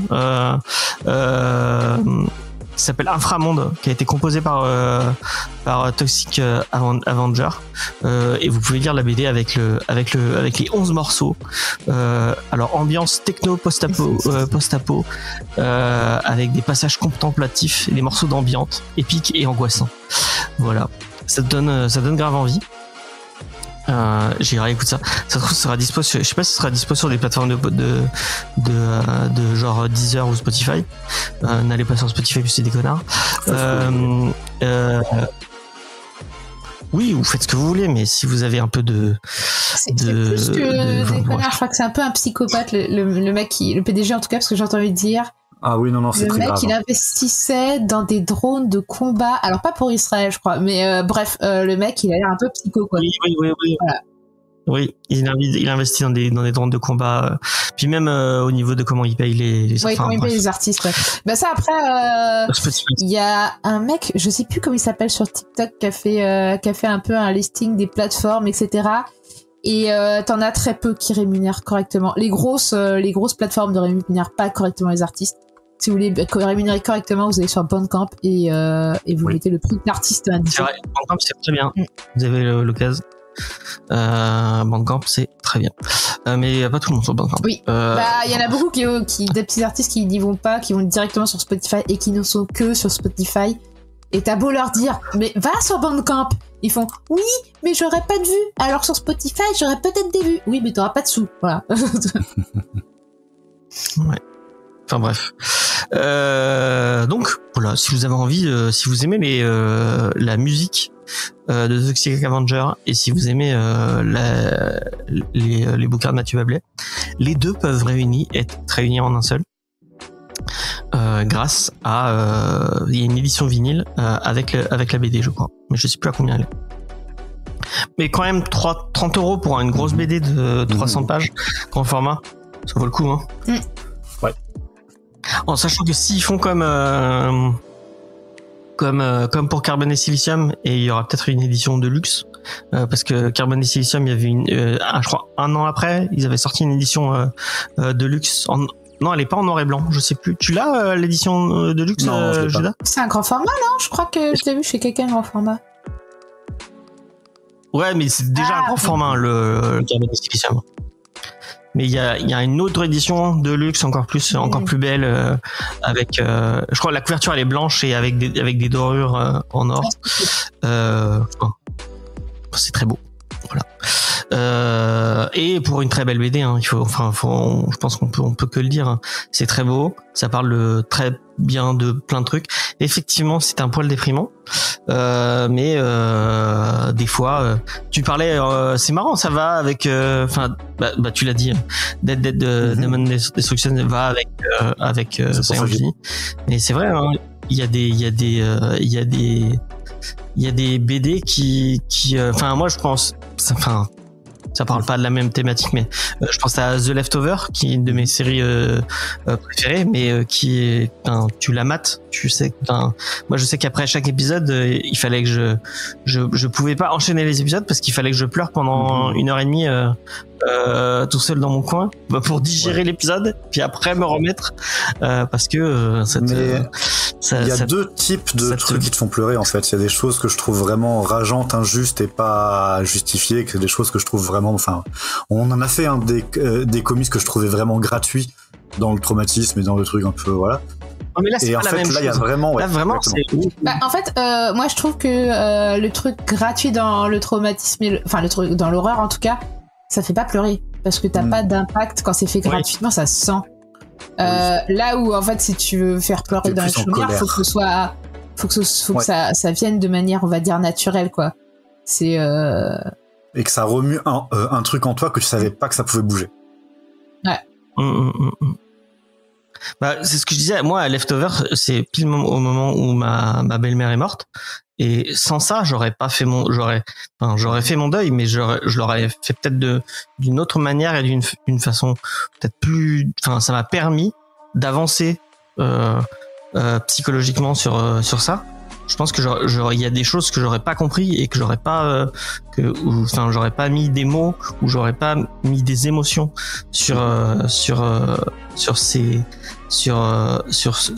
émotions-là, qui sont des trucs très profonds et la BD de Mathieu Babelet, apparemment elle a fait le même effet sur Judas, mais je comprends totalement, hein.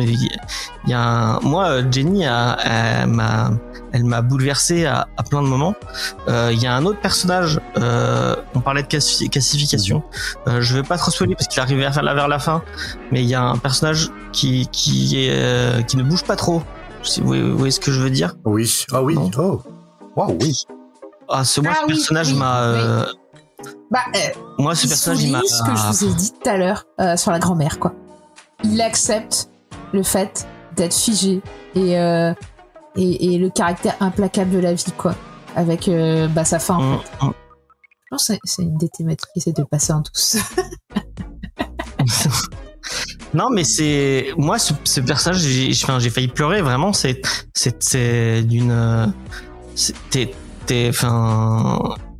y a ça, on touche à des trucs tellement profonds dans l'écriture de Mathieu Babelet. Mais il y avait déjà, c'était déjà présent. J'ai pas lu Shangri-La, mais c'était déjà présent chez Carbone et Silicium. Il a une vision du monde, une vision globale sur le monde qui est tellement intéressante. Ouais. Je vois pas quoi ajouter de plus. Bah, de toute façon, c'est difficile d'analyser complètement l'œuvre sans spoiler. Donc, déjà, on a dit beaucoup de choses. Ouais, déjà, c'est vrai.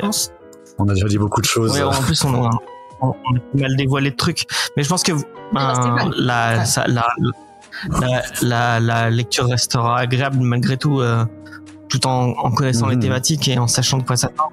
Mais je pense que ça va être une des BD que je conseille le plus à tout le monde autour de moi cette année, a priori. Comme là, elle était Carbone et Silicium, qui avait été notre coup de cœur de l'année. Je pense que Silent Jenny, ça va être facilement pareil avec la réédition de Murder Falcon. Lisez Murder Falcon, c'est...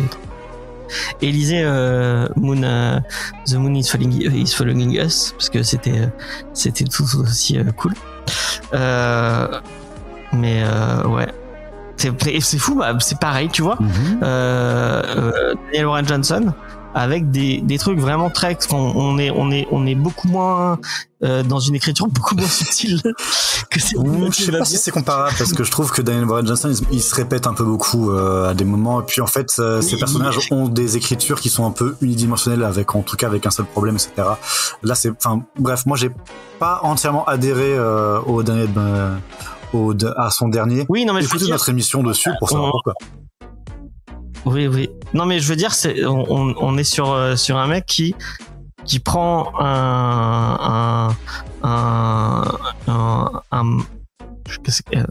qui prend un récit qui pourrait paraître con, même si bon, c'est pas ce que Silent Jenny, enfin le pitch de Silent Jenny reste intéressant, mais Brian Johnson a l'habitude de, tu pitches Murder Falcon, on va te dire oui non mais c'est un truc de débilos, et au final non c'est beaucoup plus intéressant, enfin il parle de trucs beaucoup plus intéressants, on en pourrait le croire, et on pourrait te dire ah bah oui c'est encore un truc de post-apo SF, mais non, ça parle de beaucoup plus de, enfin en plus de parler de SF, d'éco-anxiété, d'écologie et de futur, ça parle de l'humanité tout simplement quoi. Et je sais pas où je vais avec ça. Non, c'était très bien. C'était une très bonne conclusion. Oui. Ouais. On n'a pas du tout parlé de la classification, du body horror, de la moisissure. Mais attends, la classification pour moi rejoint ce point, parce que la classification, mon père il en subit. C'est un truc naturel qui arrive quand on vieillit. On se calcifie l'humain. Donc vraiment pour moi cette BD parle de vieillissement, d'accepter la mort. Voilà.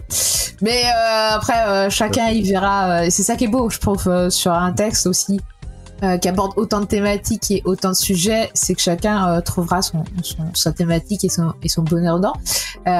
Mais vraiment pour moi la classification ça m'a fait penser à ça, au fait que le corps humain lui-même se calcifie en fait.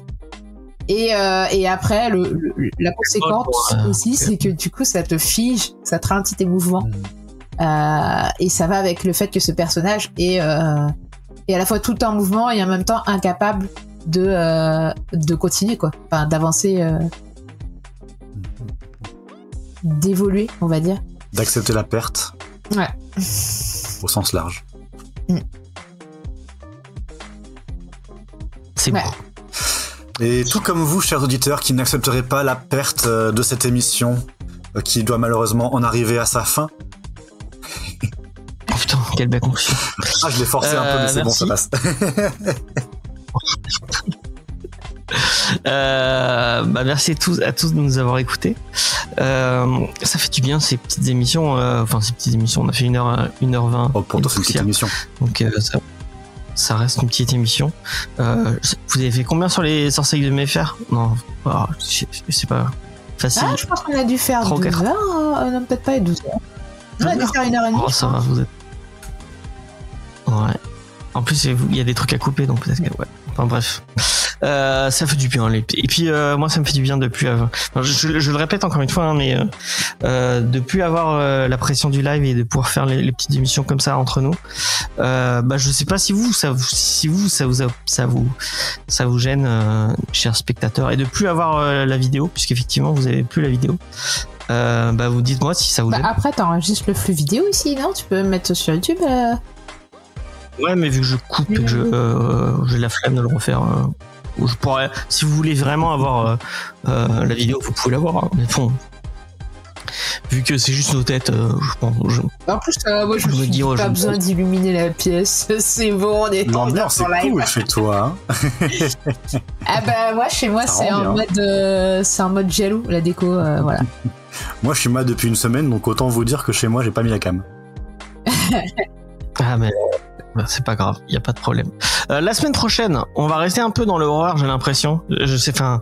Et je vais être sincère avec vous, j'y vais que pour l'équipe créative et j'y vais que pour l'amour de Bilky Savely, parce que Bilky Savely c'est tellement beau. La semaine prochaine on parle de Hélène de Windren qui sort chez Glénat. C'est super étonné que Urban Comics soit pas allé sur ce titre, parce que c'est Bilky Savely et Tom King, les deux personnes qui étaient déjà sur Supergirl Woman of Tomorrow, qui moi a été un coup de cœur méga immense. C'était génial. Je l'ai pas encore lu, je l'ai reçu et déjà il faut le dire, je l'ai reçu avec c'est super gentil de la part de Delcourt, de Glénat, excusez-moi. Je l'ai reçu avec un petit ex libris que j'ai offert à Diane, parce que la semaine prochaine il y aura Diane normalement, il y aura Eve aussi si je dis pas de bêtises, donc vous verrez, ça va être une émission cool, et il y aura Judas et Sophie. Les astres s'alignent. Voilà, vous allez ouais, je sais pas ce qu'on fait après, mais vous verrez, cette émission suit son chemin avec bonheur pour cette saison 10. C'est fou, ça fait 10 ans. 10 ans qu'on fait ça. On n'a pas fêté avec Faye, on en discutait. Est-ce qu'on fait est-ce qu'on fête un truc? Moi, j'ai suggéré que vous demandiez aux auditeurs, ou même chacun dans l'équipe fait son top 10 de pop culture en général. Et genre on fait au hasard, on traite l'une des œuvres en question. Voilà, faudrait faire tirer de main innocente, mais ce sera pas la main de James. Ouais, c'est pas non. Ouais, on verra. Si on a des idées. En fait, les 10 ans. Vas-y. Si vous avez des idées, dites-le dans le Discord. On est ouvert à toutes les propositions. Je le rappelle qu'il y a mon Linktober sur mon Instagram, donc vous pouvez aller le voir. J'ai sorti le premier dessin. Il y a un We Have to Go Back qui est sorti. Non, c'est un Charmed. C'est le deuxième épisode de Charmed qui est sorti la semaine dernière. Je comprends toujours pas l'intérêt de cette émission. Bah déjà, on a plus d'auditeurs que peut-être pour l'émission de ce soir. Voilà. C'est vrai. 10 fois plus d'auditeurs que n'en fait comme Discovery, mais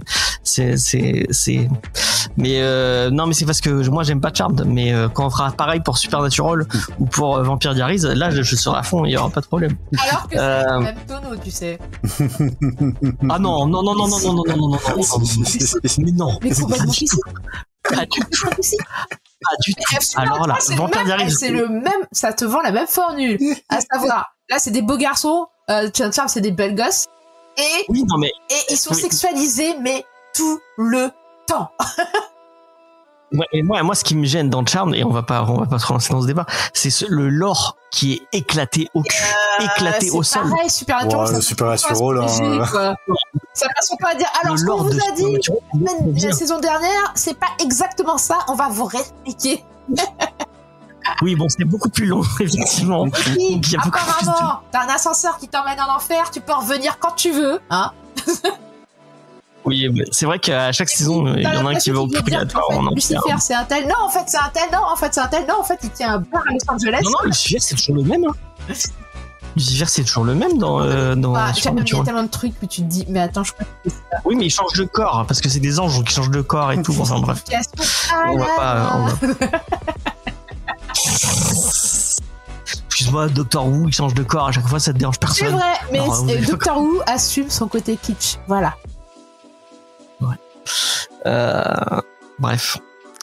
Sur ce, les amis, on vous laisse. Vous pouvez retrouver Sophie sur son Instagram. et sur TikTok. Je sais pas si t'as des actus à balancer. Bah si, alors c'est-à-dire le 11 et 12 octobre, je serai à Grimloire avec 2 maisons d'édition. Je vais faire ubiquité. Je serai avec Magic Mirror Edition parce que bah on ferme et du coup c'est un peu l'occasion de se revoir tous une dernière fois. Enfin moi je vais les voir pour la première fois parce qu'en fait on n'avait pas fait de salon ensemble avant. Et en même temps je serai aussi sur le stand des éditions Luciférine bah pour dédicacer Terreur Nordique, voilà. Trop bien. Et en même temps là, je travaille sur une anthologie autour de la mort, mais ça sortira pas avant 2026. Voilà. Pour le thème. Et vous pouvez suivre Judas dans la rue, tout simplement. Le thème s'encourage au harcèlement de rue là. L'appel a été clair. Mesdames, messieurs, maintenant, vous savez ce qu'il vous reste à faire. Dernière digression, j'ai vu un réel sur Instagram. Il y a un mec qui fait payer les meufs à Bordeaux pour il prend des mecs, il les fait suivre pour les faire marcher le soir dans la nuit quand ça craint. Donc il a réussi à monnayer le harcèlement de rue et le fait que les meufs se fassent genre il loue du coup des gardes du corps pour rentrer la nuit le soir et pas se faire emmerder. Ouais voilà, okay. C'est ça. Mais du coup elles ont pas peur de se faire emmerder par le garde du corps? Bah oui, parce qu'il y a pas de le mec, ils sont pas. C'est quoi le CV pour être garde du corps? Ouais, c'est dingue. C'est dingue. Enfin, à quel point va mettre plutôt tu le fais gratuitement, je veux bien, mais là il fait payer quoi, mais vraiment. En fait, bon déjà textuellement faudrait se rappeler les faits. Une femme craint beaucoup plus de se faire agresser chez elle que dans la rue tard le soir. Voilà. Il y a aussi une fausse idée un peu véhiculée pour que les femmes ne prennent pas trop de place dans l'espace public. Leur dire attention, si tu vas sur internet tu vas te faire harceler en ligne. Attention, si tu vas dans la rue toute seule, machin, tu vas te faire... moi, je descendais, quand j'étais adolescente et jeune étudiante, je descendais les catacombes tous les samedis soirs. Et il m'est jamais rien arrivé. Et très vite, je suis descendue toute seule parce que pas les mecs qui m'accompagnaient, ils m'emmerdaient, hein. C'est juste qu'ils étaient cons. Et qu'au bout d'un moment, j'en ai marre d'attendre que le mec il finisse sa bière pendant 3 heures à discuter de tout et de rien et que je m'en branle la new. Moi je voulais aller dans les catacombes. Donc voilà. Et alors oui, t'as quand même des mecs qui emmerdent sexuellement des meufs, mais tu sais que le plus cringe c'est si tu vas sortir avec ce mec en fait. C'est à ce moment-là que tu prends un vrai risque. Ou pire quand tu sais de le quitter quoi. Mais voilà, le vrai danger pour les femmes c'est plus quand elles sont chez elles et là t'as malheureusement personne qui vient les aider quoi. On est à la fin d'une vidéo de Phone Cool ou quoi? Non, je sais pas ce que c'est Phone Cool, mais... Bref. Sur ce, on se retrouve la semaine prochaine pour Hélène de Windren et de Windorn, ou de Windorn. Je crois que je vais le dire 40 000 fois et à chaque fois ce sera la mauvaise prononciation. Vous avez l'habitude. Je disais, on peut pas suivre parce que Judas t'as pas de réseaux sociaux spéciaalement actifs. C'est pour ça que je disais on peut le suivre dans la rue. Voilà. Et tu as bien raison. Moi j'ai supprimé. D'ailleurs, si vous ne voyez plus actif sur Twitter, c'est normal. Je ne mets plus les pieds sur Twitter. Voilà. Ce sera dit. C'est une bonne décision pour ne pas perdre beaucoup de temps. Oh. Allez, on vous fait des bisous. À la prochaine. À la prochaine.